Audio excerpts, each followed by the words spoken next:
Hey, welcome everybody to a special edition of Better Sports News. We just rolled in from an incredible weekend last weekend in Kentucky, right? Had a great time. I rode sidecar all the way from Louisville to here, Georgia. It was great. All right, we are here actually in the Chandelier Room, and this place is spectacular. Beautiful Santa Anita Park, the great race place. And this is one of the premier places to hang out with all the hip people, isn't that right? Yeah, you can't beat it, George. We had a great time for the Derby. Of course, we'll get into that. Another chef series here in the wonderful Chandelier Room coming up for the Preakness in a week.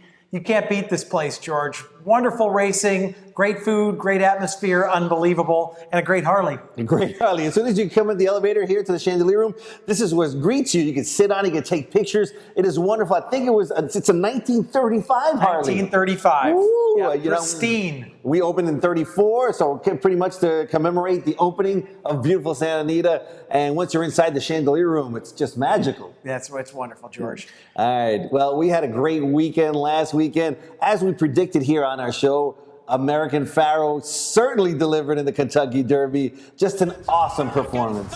You can't beat it, George. I mean, I thought that outside post wouldn't hurt him. You're right. He got to kind of see what everybody else did. He has good tactical speed.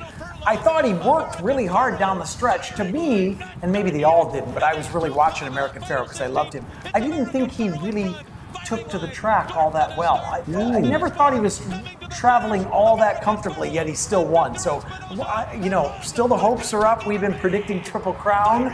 We'll see. One leg, the hard one is out of the way. They're all hard, let's face it. But the tough one with 20 horses, gotta love the finish by American Pharoah. I mean, I thought it was just spectacular. I thought that if he can get by this leg, let's say it's 3 legs, the Triple Crown, if he can get by this leg was the tough leg.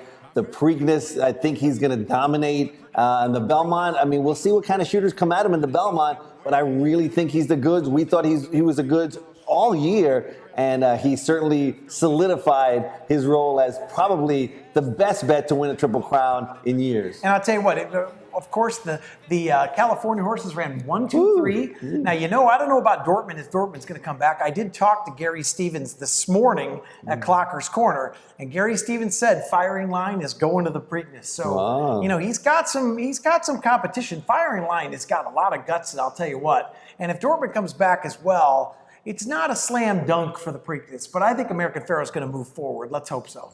Yeah, I think he's got the best chance of moving forward. It was a spectacular Kentucky Derby. We missed our pick 4 because Bayern didn't run. That was the only negative there, but there was nothing but positives. And it was a tale of 2 cities. Nothing but positives in the Kentucky Derby.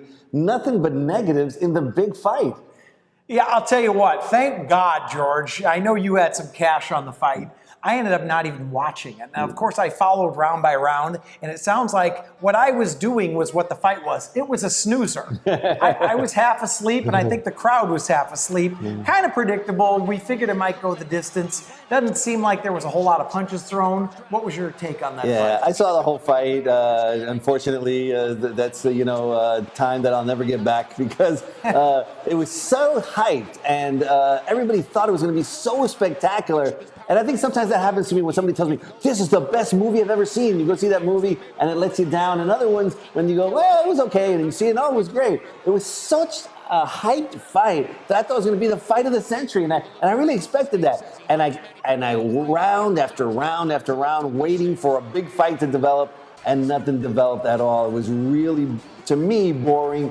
And I think that there's no chance that people are going to pay big money. If there's ever going to be a rematch, there was some talk of it, but now I think Mayweather's backing out. He says, I don't want to fight that coward. He called him a coward after. And then, of course, Pacquiao's coming to say now that his shoulder was injured before the fight, and, I'm sure that's what they're trying to set the rematch up. I don't think the public's going to buy it. No. They're both past their prime, as we had said, and you mentioned the movie thing. I read one of the best tweets ever. It said, Ocean's 14. How do you go walk into at the MGM Grand, steal $300 million without using a knife or a gun? Pacquiao may win. That's excellent. Big news in baseball, but there was some controversy. We have A-Rod that passed Willie Mays, 661 homers now. So he passed the great Willie Mays, but there's still talk there. He's maybe not going to get his bonus. Is it, he's never going to be, to me, he's in no category with Willie Mays, but he did pass him. What do you think? He did pass him, but I'll tell you what, I don't think that he deserves it, and obviously the Yankees don't as well, and they don't have any intention of paying him. Now, this is not going to be the last of it because A-Rod is going to file a grievance against the Yankees, and the Major League Players Association is going to back A-Rod and file a grievance also. So this is the we've heard just the scratch of this. But isn't it amazing? 661 home runs. There's been no fanfare, nothing about it. The public is over it. Everybody's over it. The Yankees are obviously over it. Obviously, he's played better. So A-Rod was saying when he hit 660 that his teammates were behind him, and they were, well, of course, he had a game winner in Boston. Oh, right. That was the reason they were high-fiving him and up on the top of the steps. As a DH, which he's never a DH. Right. I just think any other player. Or 80% of any other player, there would be such big fanfare for this, momentous occasion. Yep. And it's just a shame that not only the Yankees, but the general public is not behind him. They're not behind it whatsoever, and I don't blame them. Fool me once, shame on me. Fool me twice, shame on you, or however that says. I think I said that wrong, but you get the gist. Right. And I think that they're over it. Right. It's time to move on. But they're not going to with this $6 million thing. That's going to go on for a long time. All right. Well, next week we're going to talk more about the Preakness as we get closer to that. Spectacular Kentucky Derby. And we got spectacular racing as always here at Santa Anita. It's always beautiful. Today I was in the suites again. Beautiful track. You see the mountains in the background. It's just spectacular. And we've got a spectacular Pick 5 coming up. Is that right? I'm ready, George. It's time for us to hit this. We got to hit this on camera. All right. We get a lot of 4 out of 5s. Right. This is our time. If we hit it, we might pool our money, drive home in this Harley. All right, that sounds good. All right, I'm in the Harley, so I got my helmet on. I'm going to put my goggles on. I need the scarf blowing and the goggles. All right, race 1 starts right off the bat. 6.5 furlongs, maiden 3-year-olds, and a lot of first-time starters. So it's, to me, very difficult. Obviously, the horse that has run, London Legacy, I'm using in my Pick 5. His last number was really good. He really woke up and turned in the best thoroughgraph sheet number of his career. It's got Rafael Bejarano, our leading jockey. You got to use him. The first-time starters that look decent are the 4 and the 5. Contemplate and Matriculate. So I don't want to be late. I'm going to use Contemplate, Matriculate, and then I'm going to use London Legacy, so I won't be late. I'm going to use 3 of them, 4, 5, and 7 in race 1. But don't be late to contemplate, Georgie. I'm going to actually single the Contemplate for the Don Warren barn.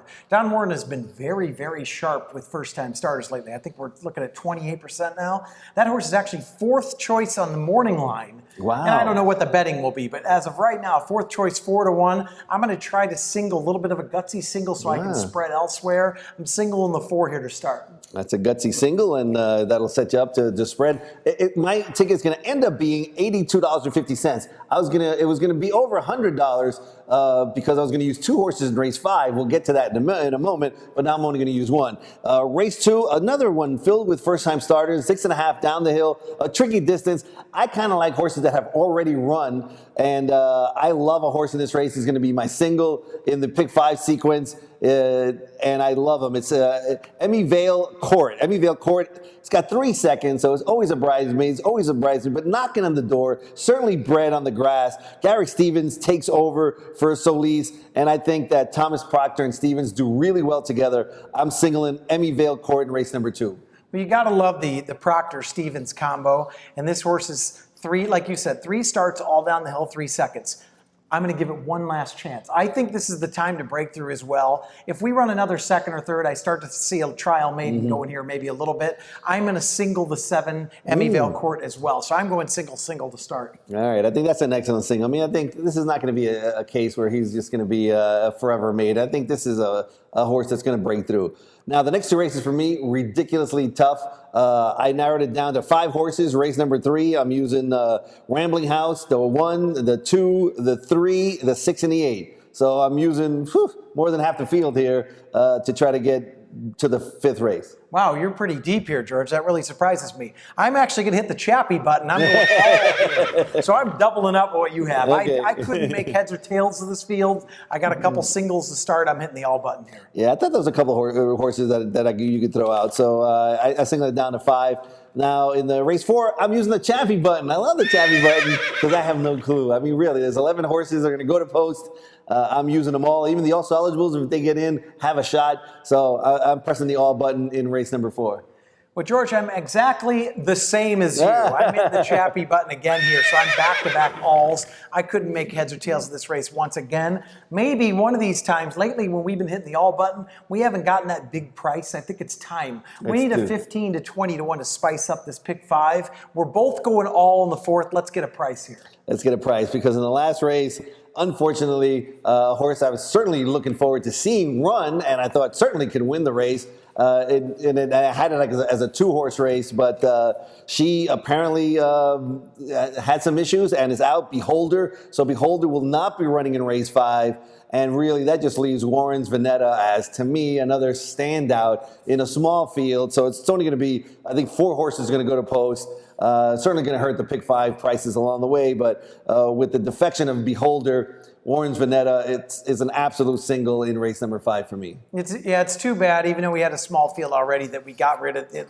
The champion Beholder is out, because I think that would have been, obviously she was going to be odds on, but Warren's Veneta is really kind of the now horse and really, really getting good. So I kind of wanted to see those two hook up. And maybe we could have beaten Beholder with Warren's Veneta. But I think now, slam dunk as well. Too bad it's a small field, but I think Warren's Veneta towers over these horses. So I'm going to single her as well. So I actually have 3 singles and 2 alls. Oh, man. $44 for me. So that's pretty cool. If we get an all button, get a little price in there, I think it's very affordable. We can hit something big here, George. We can hit something big. Hopefully you guys will hit something big when you come out here to Santa Anita. And me, Chappie, John, thank you guys for a great show. Next week, you don't want to miss the show, because we're going to be talking horse racing, and we might have a special guest, maybe. So we'll see if she comes next week. Miss Brooke, she might be here, or not, maybe the following week. She's a horse breeder. She knows a lot about horses. And I believe she was a Playboy model as well. That won't hurt the viewership. That won't hurt the viewership either. All right. Thank you guys for watching Better Sports News. I'm George O. Chappie's my friend. John Mann behind the camera. We'll see you next week. Let's ride out of here, Georgie.